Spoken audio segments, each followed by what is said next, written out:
Morning बच्चों आज start करेंगे अपनी next unit 4 EMI electromagnetic index.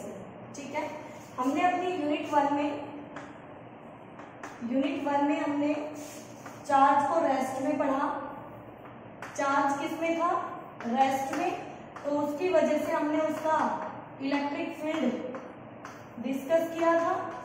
ठीक है, फिर हमने यूनिट टू में एक मूविंग चार्ज के बारे में पढ़ा। मूविंग चार्ज ने हमें इलेक्ट्रिक करंट दिया। ठीक है बेटा, फिर हमने यूनिट थ्री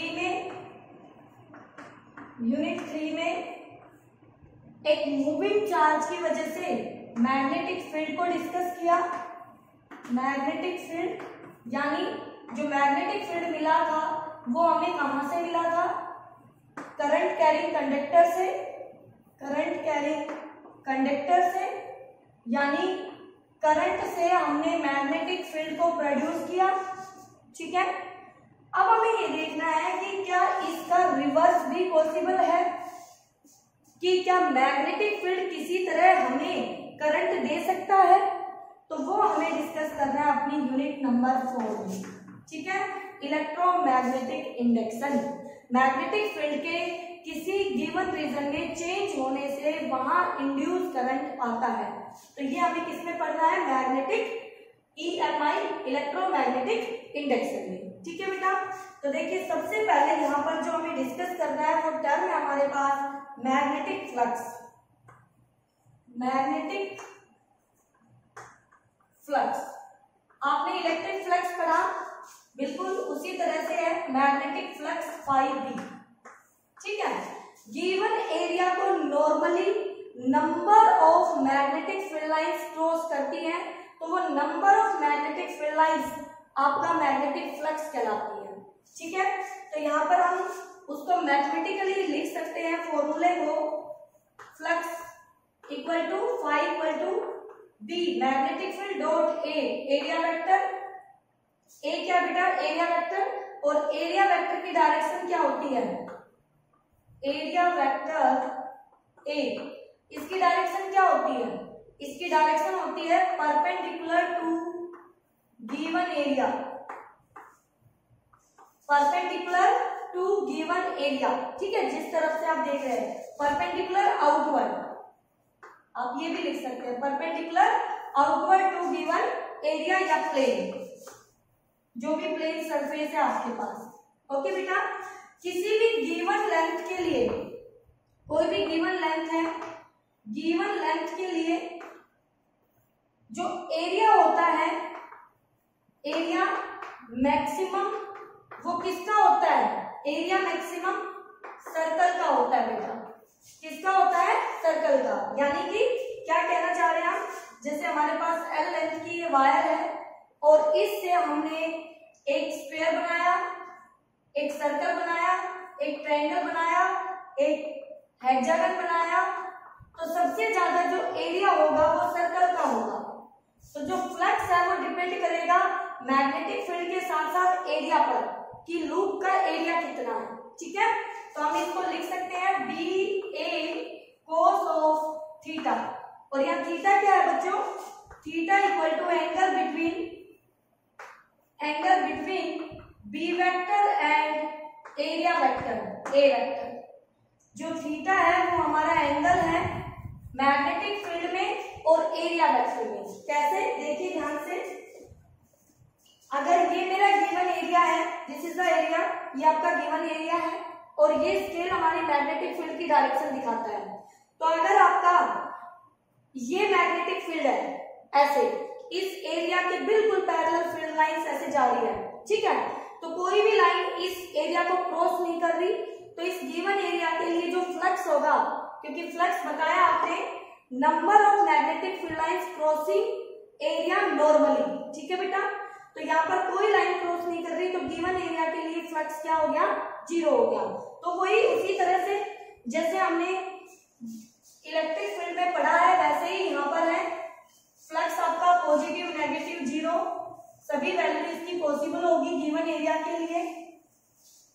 क्योंकि यहां से आप लिख सकते हैं इसको बी डॉट ए लिखा, theta equal to 0 degree, then phi B equal to B A जो आपका मैक्सिमम होगा, और theta equal to 90 degree, phi B आपका 90 पे 0, तो आपको फ्लक्स 0 मिलेगा। ठीक है, बस 180 डिग्री पे आउटवर्ड या इनवर्ड का फर्क आ जाएगा डायरेक्शन का, phi B equal to minus B A. Okay बेटा, ओके। अब यहाँ पर कुछ डायरेक्शंस भी आपके लिए बहुत इंपॉर्टेंट है, जो डायरेक्शंस आपने पहले भी पढ़ी है, तो फ्लक्स आपको समझ में आ गया होगा फ्लक्स क्या है।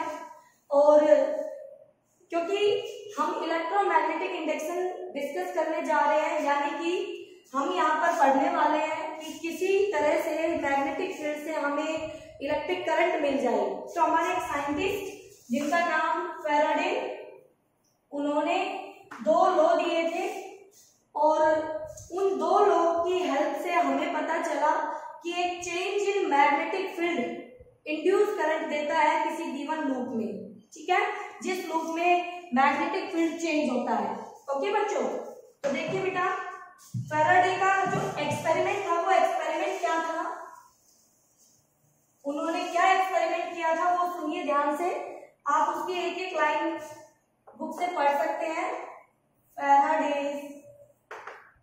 एक्सपेरिमेंट, उनका एक्सपेरिमेंट ये था कि कोयल ली उन्होंने, और उस कोयल को इलेक्ट्रिक डिवाइस से कनेक्ट करके,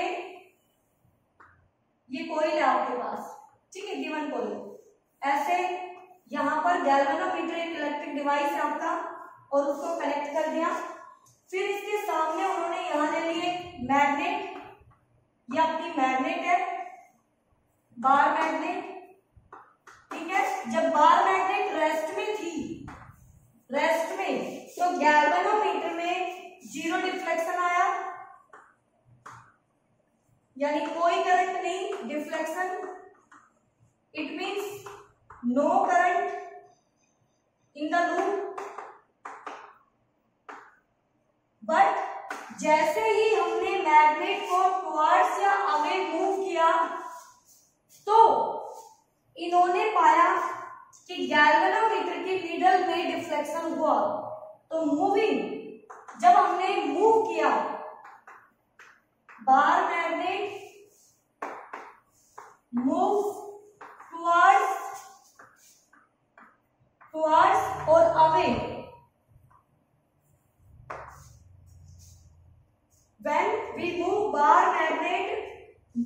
when bar magnet moves towards or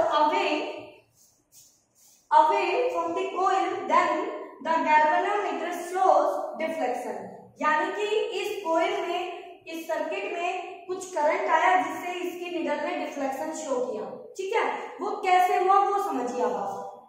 यहाँ पर ये बार मैग्नेट है, इससे मैग्नेटिक फील्ड लाइंस आपको पता है, ऐसे मैग्नेटिक फील्ड लाइंस शो करेंगे आप। ओके बच्चों, जब ये मैग्नेट पास या इससे दूर जाएगा, तो क्या गिवन एरिया से पास होने वाली लाइंस की नंबरिंग या संख्या चेंज करेगी, और अगर नंबरिंग चेंज होगी तो फाई भी हमारा चेंज होगा, और जब भी हमारा फ्लक्स चेंज करेगा टाइम के रिस्पेक्ट में, तो वो उस लूप में हमें इंड्यूस करंट देगा। तभी, क्योंकि रेस्ट में ये रखी थी, ये भी रेस्ट में थी, तो कोई करंट नहीं था, या इसको मूव किया या कोयल को मूव किया तो इसमें डिफ्लेक्शन शो हुई, इसका मतलब करंट आया। तो करंट कब आया, मैग्नेट को मूव करने से क्या हुआ वो हमें सोचना है। तो मैग्नेट को मूव करने से यही हुआ कि जो नंबर ऑफ लाइंस है जो इस लूप से पास होंगी, वो चेंज कर जाएंगे इसके पास या दूर जाने से। ठीक है बेटा, तो उसको हम क्या कहेंगे, change in magnetic flux D phi by D T, जो हमें क्या देगा, इंड्यूस्ड ईएमएफ या इंड्यूस्ड करंट। ठीक है, इंड्यूस्ड ईएमएफ या करंट बेटा, तो वो आपके फैराडे के 2 लॉज में बताया गया। ठीक है, तो पहला लॉ, तो दोनों लॉ मैंने आपको समझा दिए हैं, बट मैं आपको 1 बाय 1 फिर से बताती हूँ। पहले लॉ में क्या कहा, फैराडे का जो फर्स्ट लॉ था उन्होंने ये बताया कि जब किसी गिवन लूप के अक्रॉस मैग्नेटिक, फर्स्ट लॉ के हिसाब से हम बता रहे हैं, first law magnetic flux change in magnetic flux हमें क्या देता है, हमें इंड्यूस्ड ईएमएफ देता है, जिसको हम इस लेटर से शो करेंगे। इंड्यूस्ड ईएमएफ देता है या इंड्यूस्ड करंट देता है, और इंड्यूस्ड करंट आई। ठीक है बेटा, ये फर्स्ट लॉ था। सेकेंड लॉ ने अच्छा कब तक देगा, अंटिल, जब तक फ्लक्स चेंज करता रहेगा गिवन लूप से तब तक हमें इंड्यूस करंट या ईएमएफ मिलता रहेगा। ठीक है।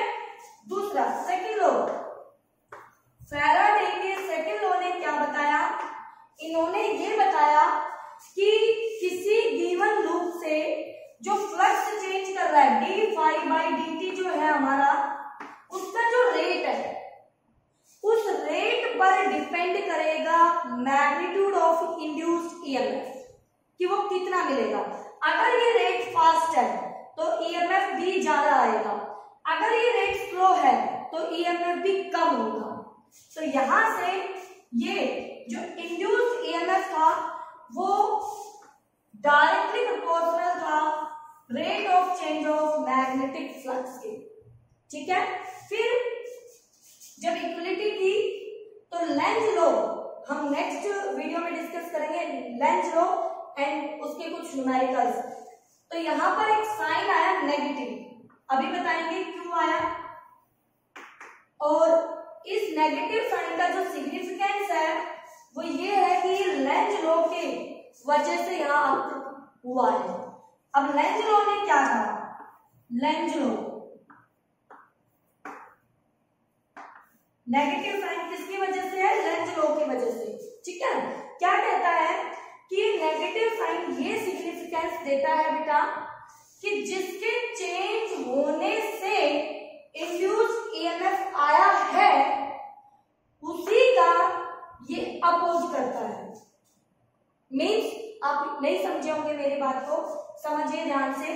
जैसे ये आपकी कोई गिवन लूप है, ठीक है, इस लूप से पहले फील्ड लाइन 50 पास हो रही थी, फिर 60 हुई, फिर 70 हुई, फिर 80 हुई, 90 हुई, तो फील्ड लाइंस बढ़ रही है, नंबर ऑफ फील्ड लाइंस, तो रेट बढ़ रहा है। ठीक है। तो रेट बढ़ रहा है तो ये जो इंड्यूस्ड ईएमएफ होगा उस लूप में करंट ऐसे सेट करेगा, क्योंकि उस लूप में करंट आएगा बिना कोई बैटरी लगाए, किसी डिवाइस, किसी इलेक्ट्रिक सर्किट में हम करंट लेके आ रहे हैं। ठीक है। वो किसकी वजह से आ रहा है, इंड्यूस्ड ईएमएफ। ठीक है। तो इंड्यूस्ड ईएमएफ आएगा यहाँ पर, तो वो जो करंट है वो इस तरह से सेट करेगा कि वो इसका अपोज करे। क्या करे बेटा, इसका अपोज करे। ठीक है। कैसे करेगा अपोज, देखिए अभी दिखाती हूँ आपको कि अपोज कैसे करेगा। हमारे पास मैं कोई एरिया ले लेती हूँ, अब आप खुद समझ जाएंगे। पहले आप ये देख लीजिए, जो इनवर्ड डायरेक्शन है, इनवर्ड, उसको हम क्रॉस से दिखाते हैं। जो आउटवर्ड डायरेक्शन है, आउटवर्ड, उसको हम डॉट से दिखाते हैं। ठीक है। इस लूप में करंट क्लॉकवाइज घूम रहा है, क्लॉकवाइज के लिए पोल बनेगा साउथ, साउथ, तो साउथ पोल क्लॉकवाइज, और इस लूप में एंटी क्लॉकवाइज करंट घूम रहा है तो पोल दिखेगा आपको नॉर्थ। एंटी क्लॉकवाइज के लिए कौन आ गया, नॉर्थ, एंटी क्लॉकवाइज। ठीक है। अब देखिए, जो क्लॉकवाइज करंट होगा वो सेंटर पे यानी अपने अंदर मैग्नेटिक फील्ड, थंब घुमाओ ऐसे, फिंगर घुमाओ, थंब अंदर, इनवर्ड, तो मैग्नेटिक फील्ड कैसी होगी, दी इनवर्ड। तो इनवर्ड कौन है, क्रॉस। और जो एंटी क्लॉकवाइज होगा वो कैसे देगा अपने अंदर फील्ड, आउटवर्ड। तो यहाँ पर मतलब बी कैसा आएगा, आउटवर्ड। ये डायरेक्शंस आपको ध्यान रखनी है, ठीक है। ओके चलिए अब देखिए यहाँ पर मान लीजिए मेरे पास ये कोइल है ये, और ये जो लूप है ये कुछ इस तरह से है कि डॉटेड वाली लाइन बोर्ड से टच है और ये वाली लाइन बाहर है, तो मैं यहाँ लिख देती हूँ इन और ये आउटसाइड, ठीक है। मीन्स मेरी जो बैंगल है या जो भी है वो ऐसे रखी हुई है, ऐसे यूं, तो ये इनसाइड और ये आउट, ये वाली आउट बाहर, ठीक है। तो अब बेटा क्या करना है, ये आपका मैग्नेट है ये, और ये नॉर्थ पोल है और ये साउथ पोल है, ठीक है। अब देखिए नॉर्थ पोल को यानी मैग्नेट को हम मूव करते हैं टुवर्ड्स दी कोइल, कोइल ऐसे रखी हुई है ऐसे, और उस कोइल की तरफ नॉर्थ चल के जा रहा है, तो नॉर्थ नजदीक आ रहा है, तो इसमें करंट ऐसे सेट होगा कि वो नॉर्थ को नजदीक आ रहा है तो नजदीक नहीं आने देगा, उसको भगाएगा। तो वो जो कोइल बन के बैठी है मैग्नेट की साइड से देखें तो उस कोइल में कौन सा पोल दिखेगा, इन दोनों में से नॉर्थ नजदीक नहीं लाना, तो इट मींस नॉर्थ ही बनाएगा, तो उधर से नॉर्थ बनाएगा। तो इस लूप में देखो नॉर्थ बनाने के लिए करंट ऐसे घूमेगा एंटी क्लॉकवाइज, यानी कि ये करंट की डायरेक्शन बनेगी लूप में, तब ये इसका अपोज करेगा। अगर ये दूर जाती दूसरे वाले में देखो इन आउट, अब ये दूर जा रही है, सेम मैग्नेट है नॉर्थ साउथ, नॉर्थ दूर जा रहा है, अब ये क्या करेगा, दूर जा रहा है, इसके दूर जाने से फील्ड लाइन फ्लक्स कम हो रहा है तो कम, घट रहा है तो घटने नहीं देगा, बढ़ाएगा। दूसरी तरह से कहूं तो नॉर्थ दूर जा रहा है तो दूर जाने नहीं देगा, पास लाएगा, तो यहाँ कौन बन के आएगा, साउथ, अपोजिट पोल। तो अपोजिट पोल अपोज करना है इसको, और यही लेंस लो है बेटा, तो अपोज करना है, साउथ क्या बनेगा यानी क्लॉकवाइज, तो क्लॉकवाइज के लिए ऐसे करंट मिल जाएगा। ये सब करंट की डायरेक्शन हमने कहां से बनाई है, फ्रॉम मैग्नेट साइड। हमने ये डायरेक्शन कहां से बनाई है, फ्रॉम मैग्नेट साइड, ठीक है। एग्जाम में आता है तब भी आप मैग्नेट साइड से ही देख के करेंगे, क्योंकि दूसरी तरफ से देखेंगे तो फिर वो अलग हो जाएगा, ठीक है बेटा। तो ये एक हमें लेके चलना पड़ेगा, तो हम from magnet side he directions बताने वाले हैं। ओके चलिए, इसके बाद जो नेक्स्ट होगा हमारा न्यूमेरिकल और लेंज लॉ, वो हम नेक्स्ट वीडियो में डिस्कस करेंगे। आप इसको अच्छे से पढ़े, कोई भी दिक्कत हो तो आप मुझसे पूछिए, ठीक है बच्चों।